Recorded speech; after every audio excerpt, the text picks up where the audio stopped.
Magandang umaga mga kapuso. Nandito po tayo ngayon sa bayan ng Ginubatan, particularly po sa Barangay Masarawag, kung saan po, nakikita nyo po, nagsisilikas na po ating mga kababayan para po masiguro ang kanilang kaligtasan. Dito po kasi sa lugar na to, madalas po na makaranas po sila ng pagbabaha at ang nakakatakot po, ang pagragasa po ng lahar mula po sa Bulkang Mayon.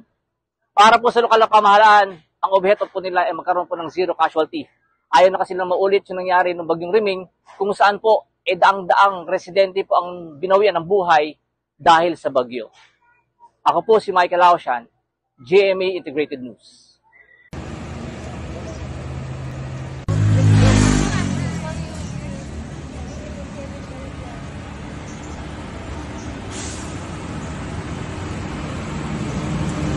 Bakit po kayo lilikas? Para po maka-survive sa bagyo.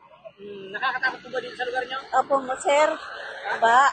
Aha. Gusto po namin makalikas na dito po dahil sa seguridad ng mga bata at matatanda. Mas mainam na po naligtas, ano? Opo.